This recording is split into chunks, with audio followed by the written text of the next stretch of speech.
Alright, what's up people, and welcome back to the channel. And today we have a different kind of video. It's probably going to be a little bit more natural, less scripted, and kind of more just a discussion of what the hell is going on. And this is kind of a bittersweet video because it is the replacement for a video that I was literally in the middle of editing, but because of what we're going to discuss today, I cannot post that video anymore. And the situation I'm talking about is the fact that FBref is seemingly dead. And by dead, I mean that all of the data, the advanced data that made it one of the best sports database websites on the internet, it's all gone. That means that most of the things that made it so popular, like the stats, the bar graphs, the charts, all of that stuff is just not available for us to use anymore. So for some people like me who make videos about football or Sky Sports or The Athletic, we kind of don't really know what is going to happen from here on out. But yeah, the reason I say this is bittersweet is because the video I was editing was like top 3 tips for people who are just starting out to use FBref. So there were some do's and don'ts that I had,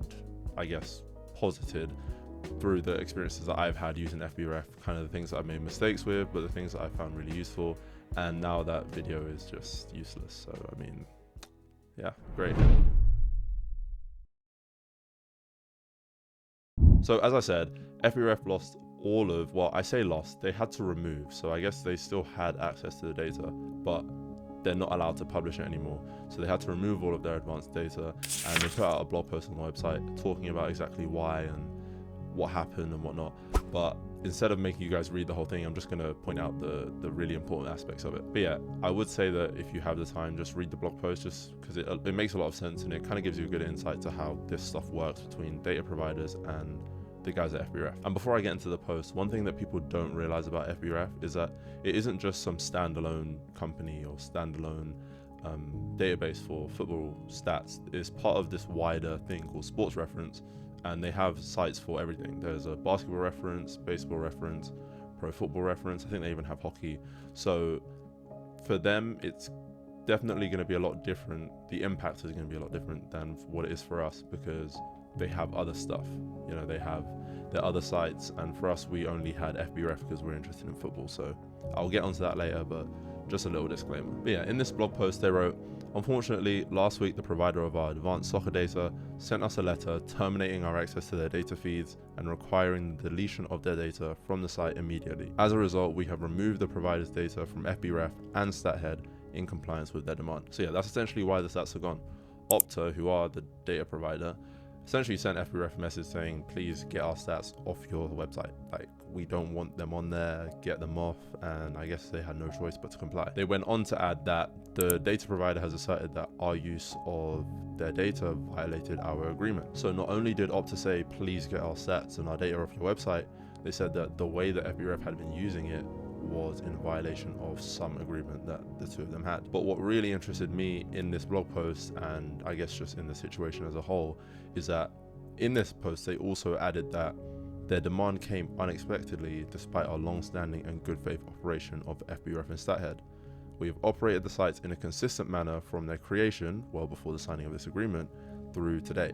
And we've always welcomed open and frank discussions about how the sites operate. Now, this is interesting to me because it would indicate that Opta's decision to tell FBref that they can't use their data anymore is relatively arbitrary, or at least recent, because they've been using the stats in the exact same way for God knows how many years. So the fact that they've just up and told them now to get rid of the stats is maybe not fishy, but it's definitely like a business decision, because if they've been using the stats in this way this whole time, they could have sent them this message months and months ago. So the timing, it definitely reads as some sort of a business decision. And finally, the last bit that I'm going to talk about is the fact that they said any effort to retain access to this advanced data would have been costly and uncertain. Under the circumstances, we've decided to comply with the termination notice. Now again, this would indicate that for Opta it was some form of a business decision, because they are now trying to charge FBref for the data, which again would indicate that this is some form of business decision, or something that or an opportunity, I guess, that they saw for some financial gain from their data, as opposed to there being some fundamental flaw in the way that FBref are using the stats. So obviously this is going to have impacts on tons of people, not just FBref, not just retail fans, not just major industry giants, but For FBref, it obviously means that they cannot use these comprehensive stats that they were able to have all over their website. But further than just the stats in isolation, it means that they can't do the scouting reports or create the scouting reports, which were, I guess, the backbone of FBref, the thing that most people loved, and they were just these nice graphics that we could use to compare players really easily. Now, without them comparing players, especially on certain metrics like progressive passes received or touches in the opposition box, things like that are going to be really difficult, I assume, from here on out to compare different players on. Now, for retail fans, it's also a big loss because it means that you can't just, open FBref and say to your friend, hey, look, this person has this many progressive passes and this player who I think is worse has even more. Let's have a discussion about this. There are some things that we're going to lose from not being able to just have access to these kinds of comprehensive stats. So all of these super nerdy conversations that I have with my friends, or just some of the conversations I have with myself when on FBref, I'm not going to have access to that, and neither is anybody else. It also sucks for other retail users like me who use FBref to create content. In my case, the stats and the graphs and the graphics and everything on FBref was used to enrich my content. So let's say I had an idea or a thesis about a player. The stats on FBref often, maybe not created my arguments, because stats don't create arguments, they just enrich them. But without the stats, my arguments may not have been well received, they may not have been given the time of day.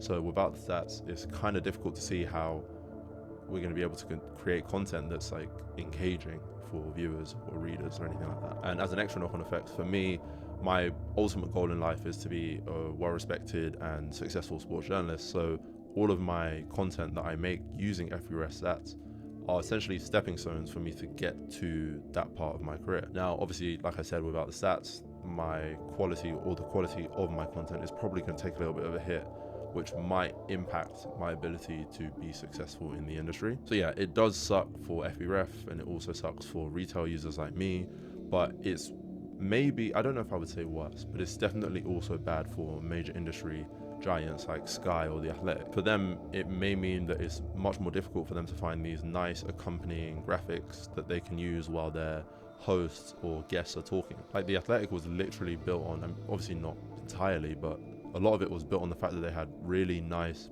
production and graphics and engaging visuals that kept people engaged. Well, all of those stats came from FBref, and obviously I don't think they have some exclusive deal with Opta. They just, if you can get them for free, why wouldn't you? So it's going to be interesting, and I'll get onto The Athletic later, but it's going to be interesting to see how these industry specialists get around the fact that they don't have access to this data anymore. Now, of those three groups that I've just spoken of, FBref themselves, retail users, and major industry specialists, there is a clear hierarchy of who are the biggest losers. In my opinion, it is by far the worst for retail users because there is quite literally no replacement for FBref for somebody like me or John down the road. And I say this because retail fans don't have the luxury of being able to go directly to Opta to ask for some stats, because we don't have the money, the connections, or the status for them to even take people like us seriously. And the reason I bring up money, connections, and status is because FBref themselves said that it would be expensive or unreliable, maybe not permanent, for them to actually continue accessing the data from Opta.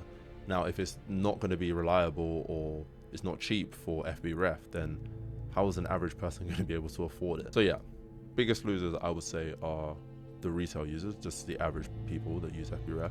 But then I'd say in second place is probably FBref themselves. Obviously the situation sucks for them. There are obviously people, even though I said earlier that it's part of a wider sports reference group, there would have been people working just on FBref, right? They will have people working on baseball reference, basketball reference, and then FBref as well. But the reason I said that it is not as bad for them as it is for retail users is because they have additional parts to their business, right? The loss of FBref doesn't end sports reference, but the loss of FBref might end my sports journalism career.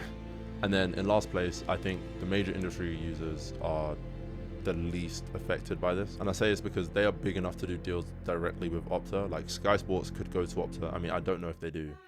They might already, but they could go to Opta, let's say they don't, and say, hey, look, we need these stats for these clubs, and here's how much we'll give you. And they have the connections, the money, the stats to be able to do that. And it's relatively similar for The Athletic because they are big enough now that they could probably go directly to Opta, or maybe there's somebody else that they could go to and say, hey, look, we need these stats, can you please get them for us? But further than that, because Sky and The Athletic and other big major industry users are already established, you like the trade-off for them not having the stats is a lot less than somebody who's just starting out. Like when you're just starting out, you really need to be like at the tip of the cutting edge to prove that you're really good at what you're doing. If JJ Bull or John McKenzie do some athletic video where they're talking about, I don't know, Erling Haaland, and they don't have any fancy stats or graphics, just the fact that those two people are established members of the industry means that they're likely to still see engagements, and they've kind of built a reputation of being reliable. Retail users don't have that same luxury, so I think in that order, retail users, then FBref, then the major industry specialists. Now, when you think about why Opta would do something like this, I mean, it seems kind of ridiculous that they would do something like this because people using their data doesn't seem to be so terrible. I mean, we're all watching the game, right? We're watching all of the progressive passes and the touches in the opposition box. Just being able to see those numbers doesn't seem inherently bad. But when you think about Opta as a business, being able to charge for a service that people so desperately need and want, you can see exactly why they decided to do it. As FBref said in their blog, it would have been costly for them to continue using the data, which would indicate that Opta offered them some package, right? I mean, how would they know it would be expensive unless they were offered something that they deemed to be expensive? And you may also be able to infer that there was no guarantee that this agreement, this new agreement that was costly for FBref, would have been permanent or carried on into the future. And that's because they used the word uncertain. Now, you could maybe infer from that that maybe there was a deal for X amount of years or some amount of data, and Opta reserved the right to be able to remove some aspects or shorten the deal or opt out of it. And I mean, if they're doing that to FBref, which is probably the biggest and most widespread user of that data, then what the hell are they going to do to everybody else? So it doesn't take a genius to posit the main reason why Opta would do this, and it's obviously financial. And you might say it's greedy, but I mean, it's business, right? Now, the part that I don't understand, the thing that just doesn't make any sense to me, is that the use of Opta's data in the way that people were using it, FBref, retail users, The Athletic, Sky, was not harmful to Opta in any way. If anything, the fact that everybody was using stats that came from Opta, that had little via Opta last 365 days, and everybody knew it was from Opta, was good for them, I would say. I mean, I had no idea who Opta was before I started pursuing sports journalism properly and seeing all of the stats were from them. I guess maybe they thought that they'd had so much brand exposure from their name being on every single statistic that they no longer needed that kind of brand exposure. They had enough, that now losing that from being able to charge people was not really that big of a deal to them. And I guess that kind of makes sense. Like, why do we need our name plastered everywhere if everybody already knows who we are? We might as well start charging money for this thing. But I still don't get it, because the way people were using Opta's stats was completely harmless and good for football. But anyway, from this whole ordeal, there are a couple questions that I think are really important and will probably shape the way that the football industry is over the next, I don't know how many years. Now, the first is, will big media companies like Sky and The Athletic be able to continue producing high quality content that people are going to watch? And the reason I ask this question is because Sky and The Athletic and big football brands like that are literally the backbone of the football industry. When The Athletic release a video doing a deep dive on Nottingham Forest or Leeds or Man City or Man United, and loads of people watch it, it fills so many football fans' brains with ideas about football and good analysis of this data. If The Athletic aren't able to captivate audiences, or Sky not able to captivate audiences with their good data analysis, then does that mean that the football industry is just going to collapse or shrink? Now, this is a bigger question for The Athletic. As I said earlier, I would come back to them, than it is for Sky, because Sky are likely going to be able to do some direct deal with Opta because they are such a big company. But The Athletic is still, I guess, small. I mean, it isn't small, but compared to Sky, it's pretty small. And they were built on these niche progressive pass percentile, non-penalty XG kind of videos where they really did good data analysis. And I think this might hurt them more than it hurt Sky? Like, will they be able to find some new niche, new area to indulge in, should they not be able to do some deal with Opta to actually get those stats back? And then the second question is, will this loss of like easy access to stats just lead to less people being engaged in the football industry? Obviously, like I just said, lots of people learn about football through Sky, The Athletic, big brands like that. But a lot of people like me just learn about stats by going on FBref and just looking at the stats. I mean, I've had tons of ideas like Florian Wirtz being really similar to Philip Coutinho, and I've had to go to FBref to try and refine or change those arguments because maybe I didn't think they were strong, or maybe I thought they were so strong that the stats would back me up. And by being able to go to FBref, it completely either enhances or changes people's arguments, and I guess it leads them closer to the truth. And on top of your arguments just being better overall, it keeps you engaged in football and understanding what's going on, right? If somebody has a shift in their positioning and you look at how the FBref charts have changed season on season, you are engaged in football, right? You're learning about football.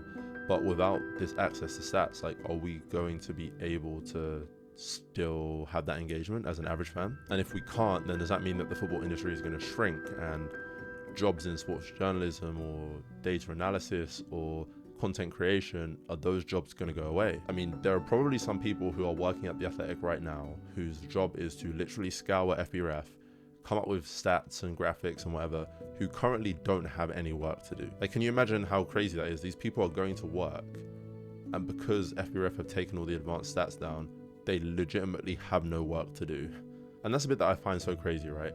Is that this whole thing happened so quickly and so unexpectedly that literally 3 days ago, when I was making that video that I said I can no longer post because no one else can use FBref, I was legitimately looking at all of the stats, doing analysis, saying do this or don't do that. And 3 days later, you can't do that at all. So if you have a job, right, if you work in data analysis for a club or a media outlet, like, what are you doing day to day now? Like, what are you actually doing? There's nothing for you to do. So obviously I hope people are not getting laid off for this, because that would be terrible, especially with no warning, right? But I mean, it's definitely possible, because I'm sure that was the sole function or one of the primary functions of a lot of people in the industry. So now we have to think about the future. Like, where do we go from here? Like, what are some of the alternatives? Like, is there anything that can replace FBref? And I guess in some cases, yes, there are some other websites that have some really, really good football stats. For example, FootMob has some really, really good stats. I mean, they even have some that FBref don't have, like heat maps for players and I guess player ratings and lineups, so you can see exactly who played, where they played, how they played, what positions they took up during a game, for I guess any game that's on the website. Obviously FBref didn't have that, but they had some things I guess that FootMod don't have. And that's the main problem, right? Is that there is no direct replacement for what FBref was doing. Before, what I would do, and I guess what others would do, is they would use FBref with a website like FootMob in unison. Let's say I wanted to talk about Milos Kerkez. I know there was one article I wrote where I used a FootMob heat map but then use stats from FBref. And FootMob doesn't have the stats that FBref has, right? They have a completely different, I guess, approach to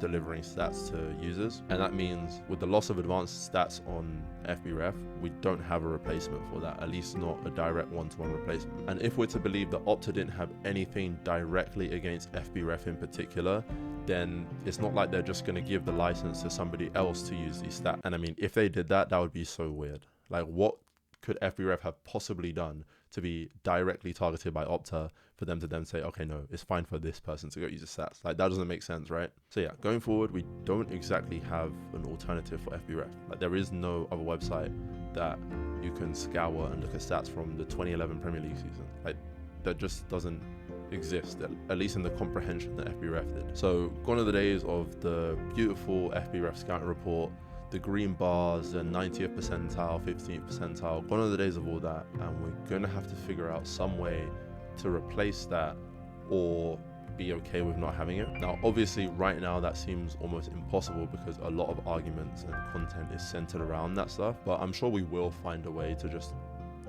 get along with not having that data anymore. But right now that seems really alien. So essentially that's what's going on with the FBref situation. who's affected, who the biggest losers are, why Opta did it, and I guess my take on it overall. So yeah, if you're an FBref fan, you're an avid user, let me know in the comments below, what are you going to do from here on out? Like, what website are you going to go to when you want to find a certain stat? But yeah, that's all I've got for you guys today. I did want to quickly say that I'm really enjoying the amount of videos that I'm making. I'm kind of forcing myself to just put the camera on, put my mic out, and just start recording, because I kind of had, I guess you could call it anxiety about just putting the camera down and having to edit it.